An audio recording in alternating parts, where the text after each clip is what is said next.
All right, well, we're going to kind of shift gears from the polynomial functions that we've been looking at for the last few class periods to now rational functions. So a rational function basically has a fraction. Okay, so it's going to have a polynomial all over a polynomial. Now remember, polynomials can be numbers. They can be x plus 1, x minus 2. They don't all have to be the x to the 4, so don't freak out right now on me, okay? So we're okay. All right, so they're just equations that are fractions. And one thing to keep in mind, anytime you have an equation in the denominator of a fraction, you have domain issues, but we'll get to that shortly. So this is kind of an example of a polynomial graph. I mean, it looks bad. Trust me, I know. It looks awful. Most of them don't look this bad. This is more for just demonstration purposes. But I want to point out some key items here. And, you notice the red are the actual graphs that we've created from plotting points. And hopefully you notice that these graphs kind of border these blue lines. They don't ever cross over them. Even though it looks like they do, they never actually do. So these blue lines, they're called asymptotes. All right.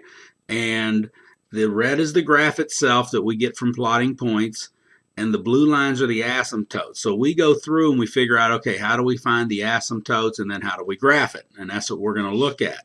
So, this blue line right here, well, that's y equals 1, and that is a horizontal asymptote. The vertical lines here, these two blue vertical lines, one is x equals 2. This one over here is x is negative 2. Now, they're not actual lines that we get from plotting points. They are kind of like boundary lines is what I like to call them. And these both are vertical asymptotes. Okay, so you got your horizontal, you've got your vertical. Now, there's only going to be one horizontal. There could be more than one vertical. If you notice, we also have intercepts like we always do. We have x-intercept here, we have an x-intercept there, we have a y-intercept there. So what we're going to do is we're going to go through, look at how we find intercepts, how we find asymptotes, and then how we graph them. Okay, so 5.2 is basically concerned with finding the asymptotes and the intercepts. 5.3 is where we actually will graph one. So let's look at how do we find intercepts. So, always remember that it never changes. The process never changes for x and y intercepts. So if I have this function right here, you see there's a polynomial here, polynomial there. If I want to find the y-intercept, I just let x be 0. Never has changed since the first day we've talked about this. And when I do that, I get 0 plus 2 over 0 minus 2 is 2 over negative 2, which is negative 1. Okay? So again, process never changes. It's just the difficulty sometimes in the equations we are dealing with. Now, to find the x-intercept, process never changes. I set up my equation, set it equal to 0, and I have to solve for x. Now, the way we solve for x is we can multiply both sides by the denominator, which is going to make it cancel out. Okay.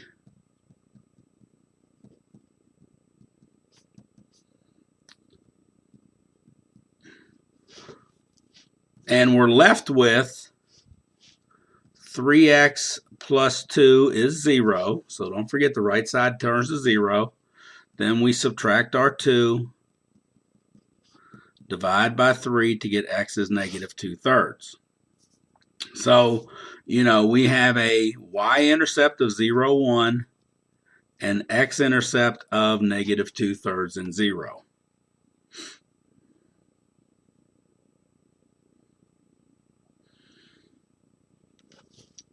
So the next example, a little more difficult here, simply because we do have a quadratic equation. But again, we're just going to do the same thing. So I'm going to find my y-intercept. I'm going to let x be 0, and hopefully you'll kind of see what's going on, that everything with an x goes away. 0 squared plus 4 times 0 plus 3 over 0 minus 5. All these zeros go away, and I'm left with 3 over negative 5, which is just negative 3/5.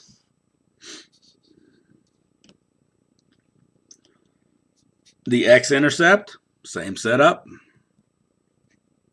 And in this case, you'll see that we do have 2, because what you'll eventually hope that you recognize is what we end up solving for is the numerator.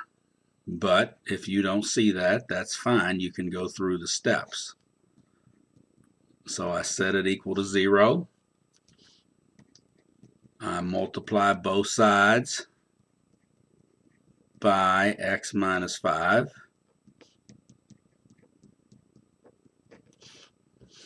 These cancel out.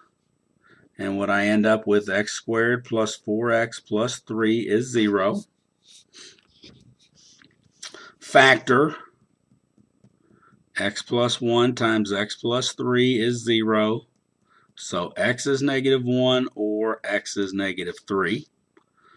So what I end up with is I have a y-intercept of 0, negative 3/5, and I have x-intercepts of negative 1, 0, negative 3, 0. So, again, the process doesn't change for finding intercepts. It's just oftentimes the difficulty of the equation we get. And I'll do more of these tomorrow in class, or whenever tomorrow might be. Some of y'all might not be tomorrow. All right, so let's move on to the asymptotes. Now, here's kind of my definition. It's a vertical line on a graph where the equation is undefined. So you think about where the equation is undefined, we go to our denominators. Because there are certain values that we cannot have for x to be, and it was whatever gives us 0 in the denominator of a fraction. So for this one here, I know that x minus 1 cannot be 0, so therefore x cannot be 1. So my vertical asymptote is x equals 1. So, you can either draw a solid line or a dashed line at x equals 1. And that's what we do. We find the zeros in the denominator. For the second function, I know x squared minus 4 cannot be 0. So I factor. And I get x is negative 2 and x is 2. Or, I should say, or x is 2. Sorry about that. So therefore, these are my vertical equations, or my equations for my vertical asymptotes. So I go to 2, draw a vertical line, and I go to negative 2, and draw a vertical line.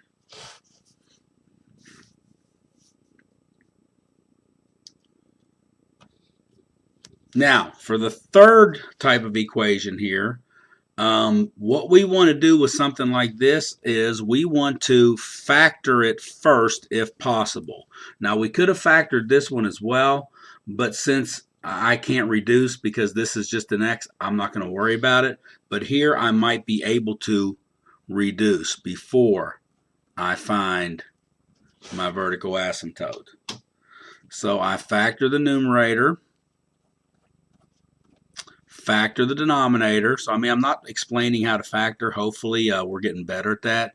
But, keep in mind, here I'm looking for factors of negative 21 with a difference of positive 4. So that would be x plus 7 and x minus 3.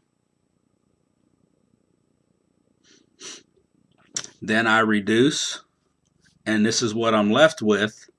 So my vertical asymptote is x is negative 7. And over here I didn't quite leave you enough room. Bad graph. So, we'll just say it's somewhere out here. Okay. But the key is to know how to find them and to remember that these are not points. These are where the equation is undefined.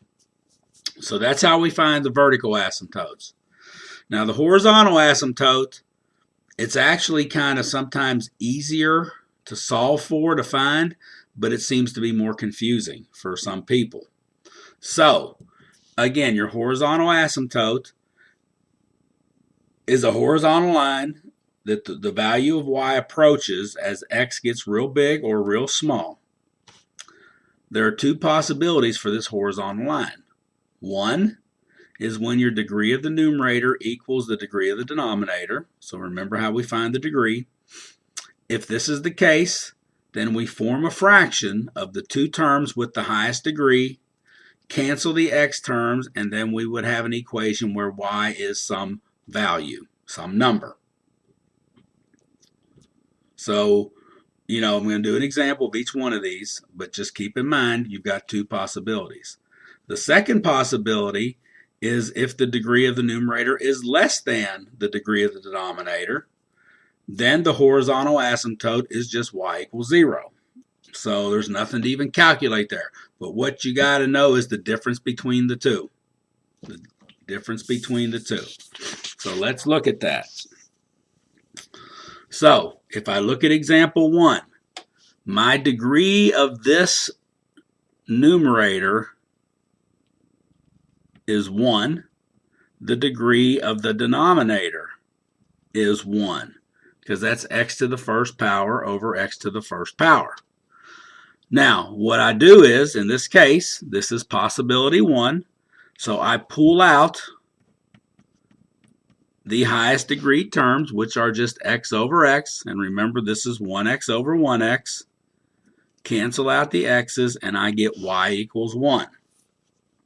So my horizontal asymptote is this line right here, y equals 1. Possibility 2, here we have the degree of this numerator is 1. The degree of the denominator is 2. Therefore, the degree of the numerator is less than the degree of the denominator. So my horizontal asymptote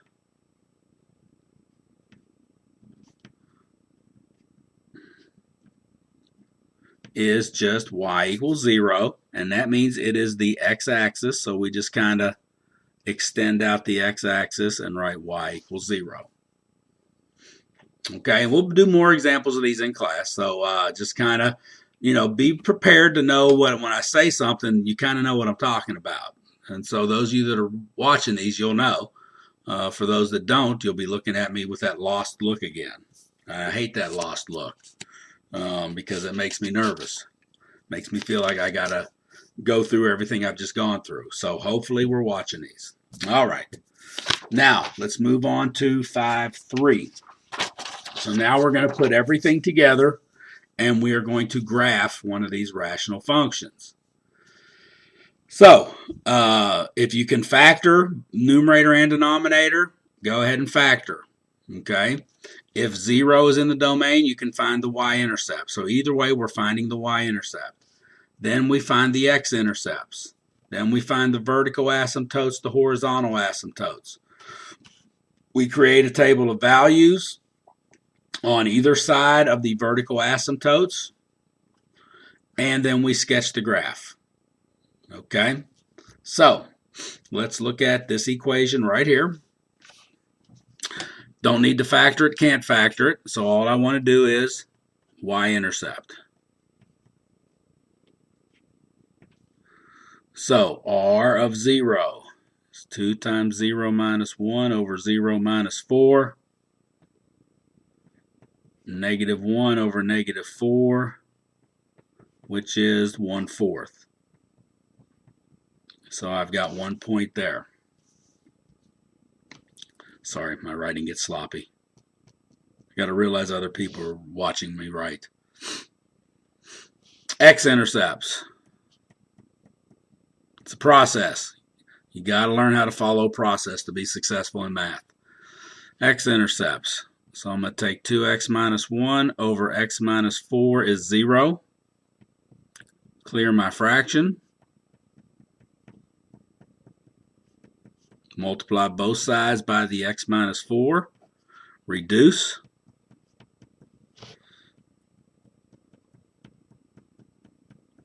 Add my 1, divide by 2. So I've got my x-intercept.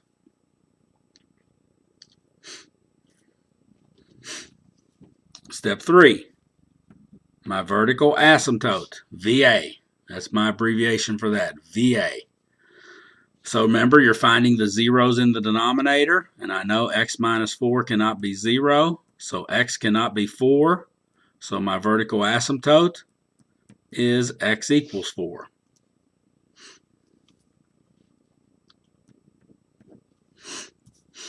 Step 4, horizontal asymptote. Right here, I look at my degrees. My degree of my numerator and degree of my denominator are the same. They're both 1. So this is what I call the possibility 1. So what I do is I set up an equation with the highest degree terms. In this case, it's 2x over x. Cancel out the x's and get y as 2. So you have found 4 items you need to find. Okay? Now I can go ahead and draw the asymptotes. That's what I'm going to do first. Whoops. Sorry about that. Y equals 2 is right here. So erase that if you've got a pencil there. I wrote it in pen. Sorry about that. X equals 4 goes through right here. All right, so disregard my little lines there. So what we've created is almost like 4 new quadrants. Okay. Now what I do with my table, I want to create an interval on both sides of this vertical asymptote. Now on the left side, I've got 0, 1/4, and 1/2 0. So I've got 2 points on the left side of the vertical asymptote already. So therefore, if I look at where these points are, 0, 1/4 is about here, 1/2 0 is about here. So that means once I find 1 point in this quadrant, they're all in this quadrant. And then I just sketch that little arc in here. Okay, all I need is 1 point, and that tells me whether it's above or below the horizontal asymptote. And both of these are below the horizontal asymptote, so therefore all of them are below the horizontal asymptote. So when you draw this, just start at one end, go through, and then just kind of try to border the other asymptote. So I'm going to choose a point on the right side, and I'm going to find r of 5. So that's 2 times 5 minus 1 over 5 minus 4. 10 minus 1 is 9. So r of 5 is 9, and I know this point right here is above the horizontal asymptote.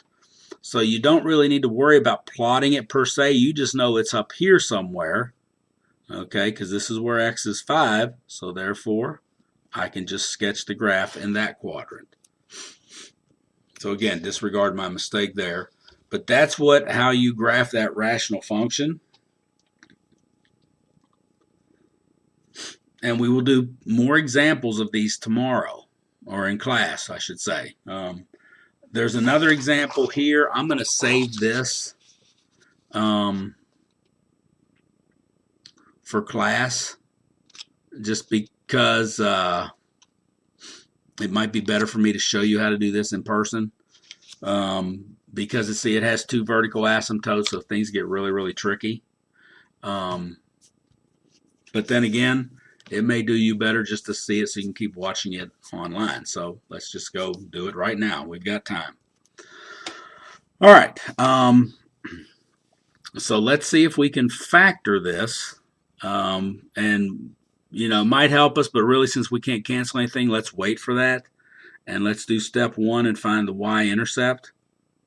So r of 0 is 3 over 0 squared minus 2 times 0 minus 8. And that ends up with 3 over negative 8.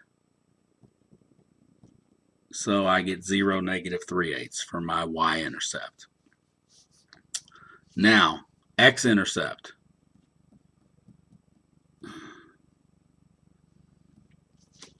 Once I go through and set up my equation, and I multiply both sides by the denominator,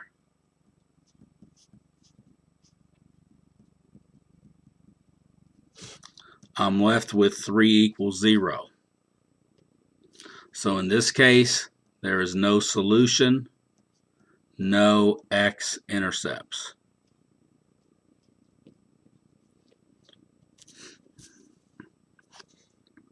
So don't forget, cancel those out, and you're left with 3 equals 0.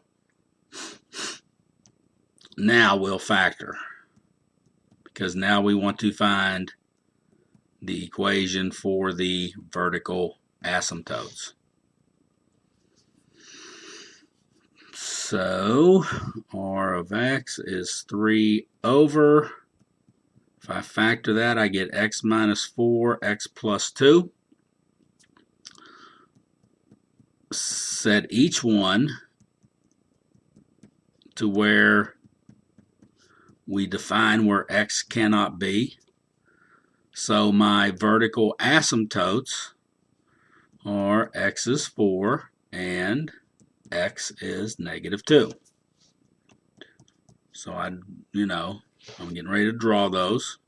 Make sure I got spaces. My equation for the horizontal asymptote, well, my degree of my numerator is actually 0. The degree of the denominator is 2. So this is your second possibility, where when your degree of your numerator is less than the degree of the denominator, the horizontal asymptote is just y is 0. So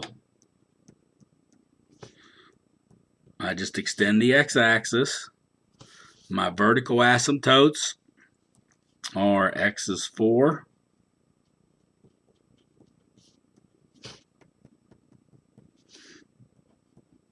x is negative 2. So I've divvied up my graph. Remember, this x-axis here is a horizontal asymptote. And now I'm going to create my table of values.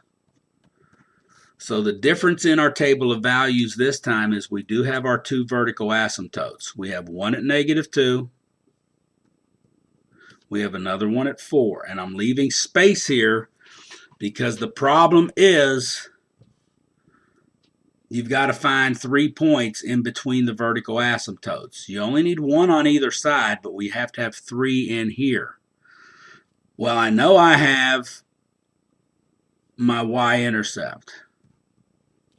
Okay, so I'm going to choose x as negative 1, and then I'm going to choose 3. So I'm trying to choose points that go right up to the vertical line. The reason is because at this point, this graph is either going to be an upside down U, a right side up U, or it could look like the x cubed graph. So we have to find all these values. I'm going to find a point to the left of negative 2 and a point to the right of 5. So just to save time, because I hate to make these videos too long, I'm going to kind of do a lot of this in my head. But don't forget, you're putting this x of -3, okay? Sorry about that. I didn't have that on there. You're going to be creating your table. So since I didn't show you that, here's what your table is going to look like. So I've got my -3. Then I've got my 3 points in between the two verticals. I've got the immediate x after the first one. I've got the y-intercept, and then I've got the x that's right before the second vertical, and then the point immediately after. So if x is -3,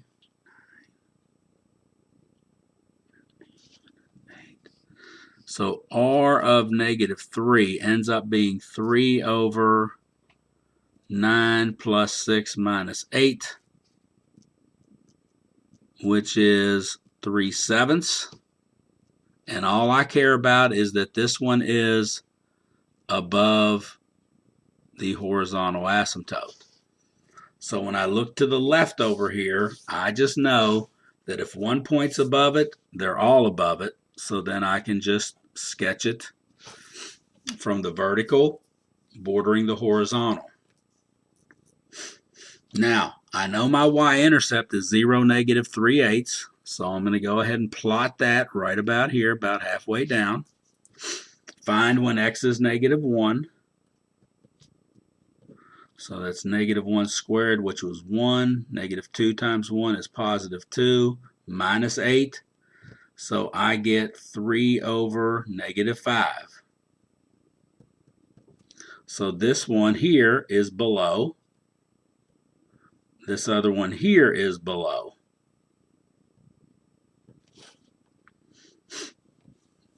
I'm going to now find when x is 3. And that's going to be 3 over 3 squared is 9 minus 6 minus 8. So that one is also -3/5. And I know for a fact, on it. Sorry about that. I keep forgetting to move my paper up. That this one is also below the horizontal asymptote. So I'm going to pause for a second and let you get caught up. So what I did was x is -3, substituted it in, got my y, 3/7.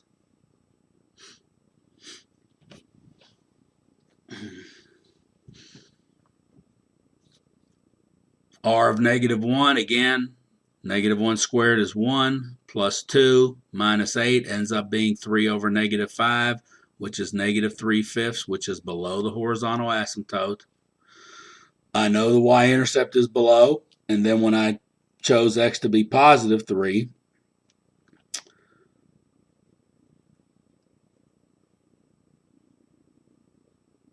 it was -3/5. So that one is also below. So you're just estimating points here, but what I kind of know is, I know that at -1 it's kind of down here, at +3 it's kind of down here, so I just know that this is a parabola of some sort in between those two vertical lines. Doesn't have to be perfect. Lastly, I'm going to find when x is 5, so I do r of 5. It's 3 over 5 squared is 25, minus 2 times 5 is 10, and so I get 3/7, and this one is above the horizontal asymptote. So since it's above, then I know they're all above, so I just sketch it right in that quadrant there. Okay, so this is probably going to be the most difficult. So what you always hope to see when you're doing these is just know you don't want a quadratic in this denominator. Okay, you want just like a regular old x. All right, so we'll do more of these in class. That's it for 5.2 and 5.3. So have a good day. See you in class.